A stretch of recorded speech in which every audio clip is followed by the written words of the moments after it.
The cabin had always been a sanctuary, nestled deep in the woods at the end of a long, winding dirt road. Built generations ago, it wasn't modern by any stretch. No internet, no cell service, not even a proper television. Just the whispering trees, the crackling fire, and the familiar creaks of a place worn down by time and memories. At the bottom of the hill, just within sight from the front porch and kitchen window, sat the remnants of an old property. It had always been abandoned, a decayed structure barely holding together, its foundation jutting out from the earth like a broken tooth. The basement was the only part that seemed to resist the pull of time, a hollowed-out cavity in the landscape. It should have been eerie, but it was simply another fixture of the world, something we passed in our ATVs without a second thought. That changed one Memorial Day.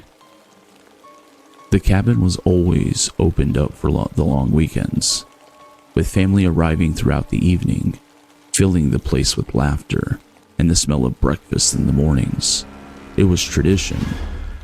Wake up to the scent of pancakes, hear the hum of conversation downstairs, and dive into the day's adventures. But that morning, something was wrong. I woke to silence. No voices, no clatter of dishes, no smell of breakfast. Just an emptiness that pressed against the walls. Groggy, I stumbled downstairs to use the bathroom, expecting to go back to sleep. I should have noticed then that most of the mattresses upstairs were empty.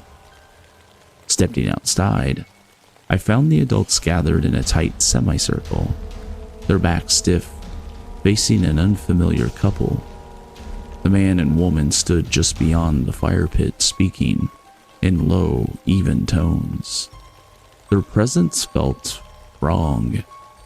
Not in any obvious way, nothing grotesque, nothing out of place. Just an unnatural stillness to them, like mannequins placed in the real world. I didn't linger. If it was an adult thing, I wanted no part of it. I turned to head back inside, but something stopped me. A glance at the microwave clock. 3 p.m. That made no sense. I never slept that late, not at the cabin. This was my favorite place in the whole world. I was always up at dawn, too eager to waste a moment. Brushing off the unease, I woke my cousins. By the time they came downstairs, the adults were back inside. The atmosphere was thick, suffocating, but it only broke when breakfast was finally made. The warm scent of food did little to chase away the feeling that something had shifted. I turned to one of my relatives, someone close, someone I trusted. She was always the cool one, the fun one, but now her face was pale. Her hands fidgeting, something was wrong. She led me outside and pointed at the old property, except it wasn't old anymore. Where the crumbling ruin had always stood was now a sprawling, pristine cabin, almost a mansion.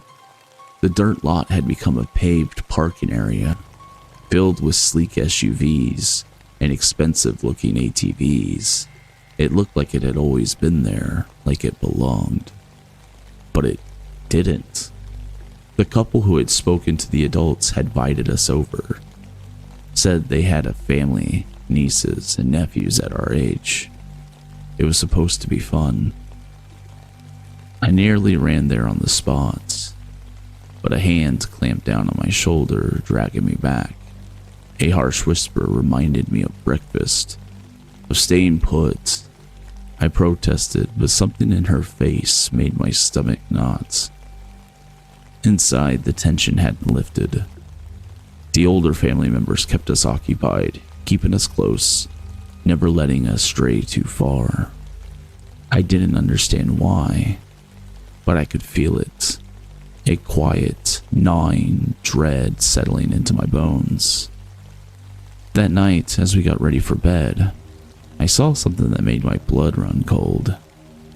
the patriarch of the family, a man who had seen war and never flinched, was loading shotguns. He handed them off, one to another elder, one to a younger man. Even the smallest, kindest member of the family, the one who had always carried hard candy in her purse, checked the slide of a pistol with unsettling ease. We weren't just keeping to ourselves. We were preparing for something. Sleep didn't come easy.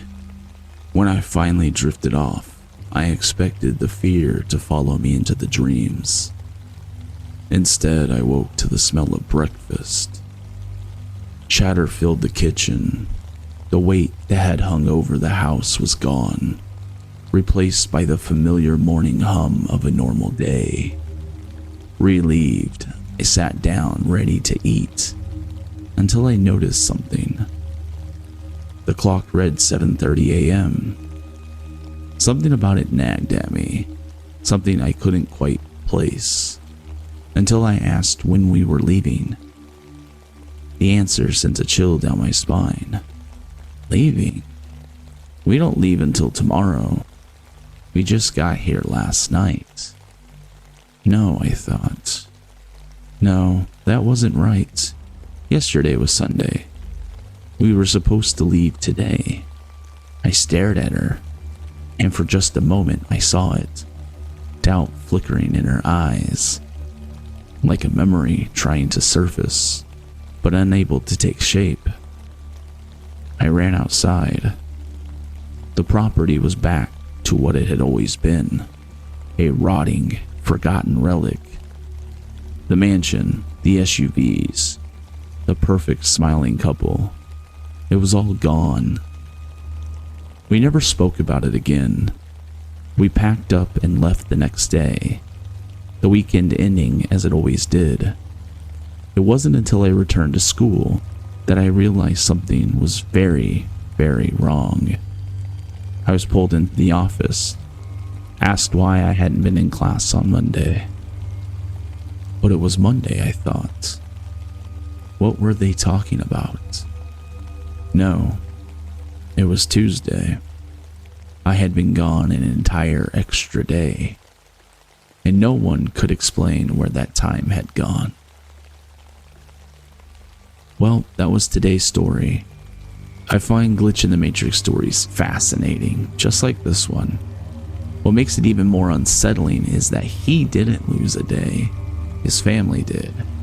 He remembers everything, meaning the Sunday he lived, the one they forgot, was the real one. It makes me wonder, did he ever confront his family about it when he got home? Do they still remember nothing to this day? Or did he just let it go, never bringing it up again? If something like this happened to me, I know I wouldn't be able to let it go. But I digress. Thank you so much for watching. If you enjoyed the content like this and never want to miss another upload, go ahead and subscribe. And if you've experienced something eerily similar to this, share your stories in the comment section down below. Lastly, if you thought this story was great and want to help the channel out, hit that like button so more people can discover these chilling tales. I'll catch you in the next video. Until then, stay safe, and as always, stay alert. Goodbye.